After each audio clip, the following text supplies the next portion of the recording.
Throughout this video and those of this series, we'll be referring back to Saundra McGuire's list of 10 metacognitive strategies, as featured in her book, Teach Students How to Learn. But here, we'll be looking at certain specific strategies that we use with students and as part of the UNIV curriculum. We'll also be looking at how these strategies led to the development of tools we promote with the concept of the study cycle. In short, our approach in this video will be to introduce one or more strategies, a tool in the form of a worksheet, a handout, planner edition, and then a detailed explanation of how to encourage our students to use all of this in their own studies. McGuire's first 5 metacognitive strategies all have to do with reading the textbook assigned for each course, so we know that that's important. Next, we'll talk about what comes after the reading, namely attending class and taking notes from the lecture.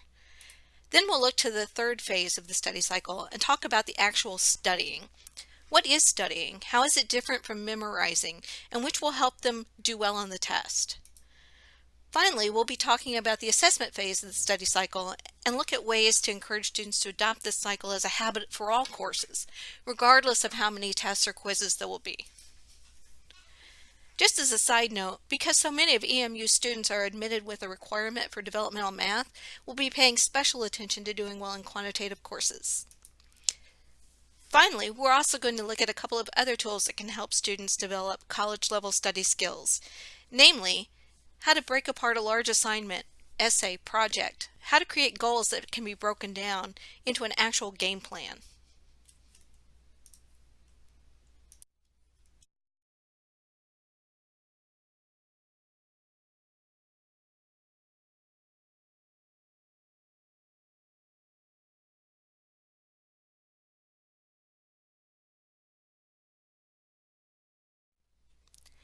In a perfect world, we'd be able to teach students that each course they take in college will follow this predictable study cycle, and that developing this cycle as a habit early on is going to lead to higher grades, credits completed, persistence toward a degree.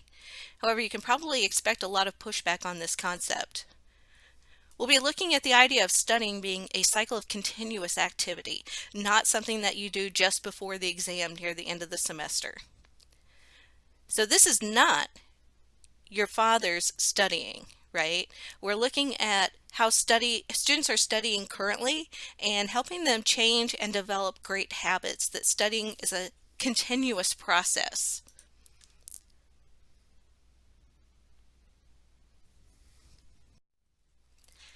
If you're unfamiliar of the coursework or study cycle, the 4 phases are read.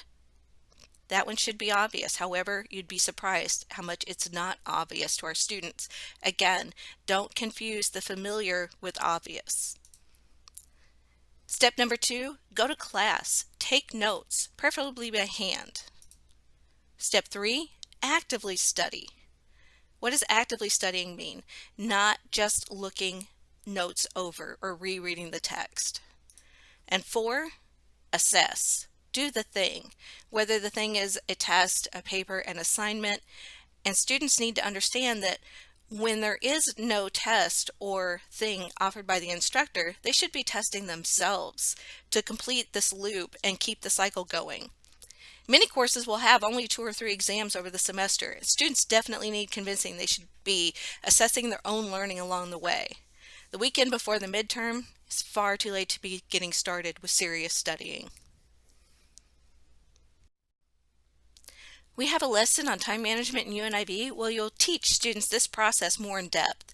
But for now, I'd just like to give you a quick peek at what mapping out the study cycle onto a semester plan looks like. We start off by using the course schedule, typically attached to the course syllabus, but sometimes just a document in Canvas, to note what's going on each class period, when the exams are, what assignments will be due. I like to encourage students to use color coding here just to keep things straight. Next, the student needs to determine what actions they'll be taking outside of those class periods. That means doing the reading and studying after the lecture. Once you have all of this mapped out on the semester, it's easy to create a to-do list by week. Finally, the student should have already identified their study periods, those blocks of time dedicated to studying and doing homework. A student who's taking 12 credit hours should optimally be looking at about 24 hours or more each week outside of class. Assign the to-do items to specific blocks of time in order to complete tasks before they're due. For example, the act of reading of a chapter should come before the lecture for that chapter, and studying notes from the lecture and the reading will come after. Here's a clipped example from a sociology syllabus.